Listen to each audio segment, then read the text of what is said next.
Assalamualaikum warahmatullahi wabarakatuh. Semoga masih dalam keadaan sehat, tetap semangat. Nah, pada pembelajaran kali ini kita masuk ke bab baru, di bab ke-6 tentang ancaman terhadap negara dan upaya penyelesaiannya. Nah, seperti pada materi sebelumnya kita sudah membahas tentang integrasi, dan pada waktu itu juga sudah kita singgung terkait dengan ancaman dan contoh-contohnya. Akan tetapi pada bab ini kita akan lebih mendalami terkait dengan bentuk-bentuk dari ancaman militer maupun ancaman non militer. Nah, tujuan pembelajaran kita yang pertama, nanti setelah kita mempelajari tentang bentuk-bentuk ancaman, peserta didik diharapkan mampu menjelaskan pengertian dari ancaman militer yang pernah dihadapi oleh bangsa Indonesia. Kemudian melalui tugas dan kegiatan, peserta didik mampu menunjukkan contoh dari bentuk ancaman non-militer, kemudian juga ancaman militer. Selain itu juga mampu mengkaji ancaman militer dan non-militer. Peserta didik mampu menunjukkan untuk upaya penyelesaiannya terhadap negara Indonesia. Kemudian setelah itu kalian nanti mampu menganalisis atau membuat makalah terkait dengan bentuk ancaman militer maupun ancaman militer serta upaya penyelesaiannya. Nah, pada bab ini kita akan belajar terkait dengan 3 subbab. Yang pertama, ancaman militer terhadap negara, kemudian ancaman non militer terhadap negara, dan yang poin C adalah upaya mengatasi ancaman terhadap negara Indonesia. Kita perhatikan pada poin A. Nah, di sini perhatikan gambar berikut ini. Apa yang terjadi terkait dengan gambar tersebut? Oke, nah pada gambar tersebut ada sebuah pengeboman teror di suatu wilayah publik yang ada di negara kita. Nah, ini termasuk ke dalam ancaman yang dilakukan dengan kekuatan bersenjata dan terorganisasi yang dinilai memiliki kemampuan membahayakan kedaulatan negara, keutuhan wilayah negara, dan keselamatan bangsa. Nah, ini biasanya juga akan menyebabkan korban. Selain korban juga akan merusak fasilitas umum. Dan ini yang menjadi ancaman terhadap keutuhan suatu negara. Kemudian wujud dari ancaman militer. Kemarin kita sudah menyinggung ya beberapa contohnya. Yang pertama, agresi. Nah, agresi ini adalah bentuk ancaman militer yang menggunakan kekuatan bersenjata oleh negara lain terhadap suatu negara. Nah, kita tahu secara sejarah bahwa bangsa Indonesia ini setelah masa kemerdekaan, pada waktu itu kita dalam proses kemerdekaan mengalami beberapa kali penjajahan, baik dari penjajahan bangsa Belanda maupun bangsa Jepang. Nah, dari penjajahan ini setelah kita merdeka pada 1945, pada tahun 1947 itu terjadi agresi militer pertama. Kemudian pada 19 Desember 1948 ini juga Belanda memasuki wilayah Indonesia melalui agresi militer kedua. Akan tetapi pada akhirnya bangsa Belanda itu pada waktu itu berhasil kita pukul mundur untuk meninggalkan wilayah negara Indonesia. Kemudian selain itu juga ada pelanggaran batas wilayah. Nah, ini juga menjadi ancaman militer melalui suatu bentuk tindakan dengan cara memasuki suatu negara tanpa izin. Misalnya adanya illegal fishing dan sebagainya. Nah, kemudian adanya pembajakan di wilayah perairan Indonesia. Kemudian juga selain di wilayah perairan, di wilayah udara maupun di daratan juga terjadi. Nah, ini termasuk ke dalam wujud dari ancaman militer yang berupa pelanggaran batas wilayah. Kemudian ada spionase. Nah, spionase ini adalah pengumpulan informasi yang bersifat rahasia baik mengenai seseorang maupun organisasi tertentu. Nah, spionase ini sama aja dengan kegiatan memata-matai, yang dimana ini menggunakan teknologi informasi yang sangat canggih, sehingga ini juga menjadi salah satu ancaman militer yang terjadi di suatu negara. Kemudian yang poin berikutnya adalah sabotase. Sabotase ini merupakan tindakan yang dilakukan secara sengaja, terencana, tersembunyi dengan melakukan perusakan terhadap sarana dan prasarana tertentu. Misalnya dalam sarana prasarana vital yang ada di suatu negara, misalnya gedung DPR MPR, kemudian istana negara. Nah, kalau misalnya terjadi sabotase, secara otomatis nanti perekonomian yang ada di negara kita juga akan terkendala, kemudian juga akan terhenti. Nah, ini yang menjadi ancaman bagi suatu negara. Kemudian aksi teror. Nah, aksi teror ini termasuk ke dalam ancaman militer yang dilakukan dengan beragam cara untuk memberikan efek kekuatan pada korban. Nah, ini sampai mengakibatkan hilangnya nyawa seseorang. Nah, ini juga terjadi di negara kita beberapa kali adanya aksi teror bom Bali 12, kemudian juga aksi teror di Sarinah, di Jakarta, kemudian di Gedung Mabes Polri, di Surabaya. Nah, ini yang juga menjadi ancaman bagi suatu negara. Kemudian selain itu pemberontakan bersenjata. Nah, pemberontakan bersenjata ini berkaitan juga dengan ancaman militer berupa pemberontakan terhadap kekuasaan yang sah. Misalnya munculnya adanya kudeta, kemudian selain itu juga adanya separatisme. Nah, ini termasuk ke dalam pemberontakan bersenjata. Terutama di wilayah-wilayah yang berbatasan dengan negara lain, ini sering terjadi pemberontakan bersenjata dilakukan oleh kelompok-kelompok tertentu yang bersifat radikal. Kemudian selain itu juga ada perang saudara. Nah, perang saudara ini kita tahu bahwa negara kita adalah negara yang beragam, yang majemuk, yang multikulturalisme, sehingga ini juga rentan terjadi adanya konflik komunal yang berbau sara.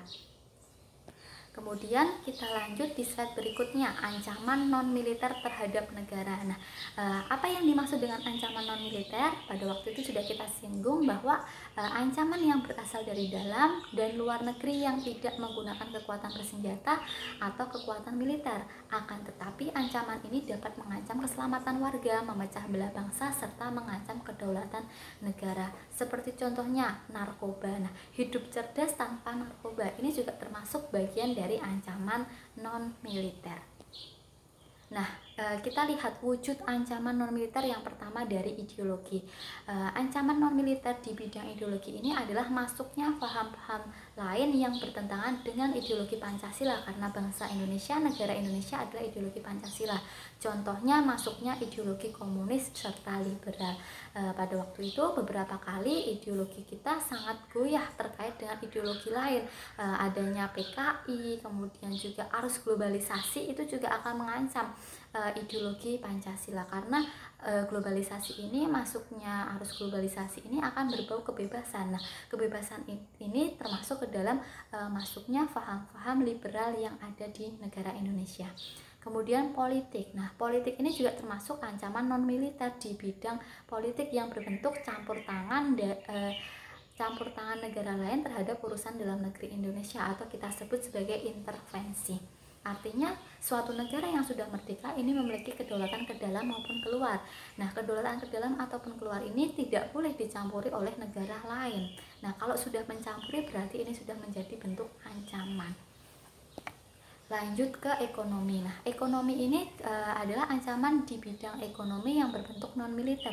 Contohnya masalah pengangguran, infrastruktur yang tidak memadai, tingkat daya saing rendah, ketergantungan terhadap negara lain, serta kurang siap menghadapi globalisasi. Nah, ini globalisasi ini memiliki dampak positif maupun negatif. Nah, dampak negatifnya ini yang menjadi ancaman juga terhadap bidang ekonomi. Karena apa?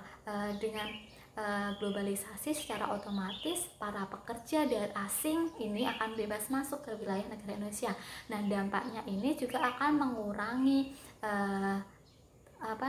pencari kerja, kemudian para pekerja. Nah, dampaknya nanti berdampak pada tingginya tingkat pengangguran. Kalau tingkat pengangguran tinggi, secara otomatis juga akan memunculkan tingkat kriminalitas yang tinggi. Nah, ini yang menjadi ancaman pada bidang ekonomi, termasuk ke dalam ancaman non-militer. Kemudian sosial budaya. Nah, sosial budaya ini termasuk masalah kemiskinan, kebodohan, ketidakadilan, keterbelakangan. Kemudian ancaman dari luar negeri juga di bidang sosial, munculnya pengaruh negatif dari globalisasi. Kemudian misalnya adanya pengaruh westernisasi. Nah, ini termasuk ke dalam ancaman sosial budaya, bagian dari ancaman non-militer. Kemudian teknologi. Nah, teknologi ini juga menjadi ancaman terkait dengan misalnya adanya penyalahgunaan teknologi dan informasi melalui internet. Dengan media sosial yang hampir dimiliki oleh sebagian besar masyarakat Indonesia, ini juga kalau tidak didasari dengan menggunakan media sosial, menggunakan teknologi secara bijak atau secara baik. Nah, kalau tidak kita bisa membatasi diri, maka dampaknya akan mengancam terkait dengan moral kita, terkait dengan penggunaan teknologi yang tidak baik. Nah, ini yang harus kita batasi, yang harus kita pilah, yang harus kita filter terkait dengan majunya atau pesatnya teknologi yang ada saat ini. Kemudian upaya untuk mengatasi ancaman terhadap negara Indonesia ini ada ancaman militer dan ancaman non-militer. Yang pertama untuk ancaman militer, membenahi sistem persenjataan negara Indonesia, kemudian juga mengembangkan pertahanan dan keamanan negara Indonesia yang berbasis teknologi, serta mempererat persatuan dan kesatuan bangsa sebagai fondasi pertahanan negara. Kemudian mengatasi ancaman non-militer. Yang pertama, pada ideologi ini dapat diatasi dengan memperkuat ideologi Pancasila dan meningkatkan upaya diplomasi.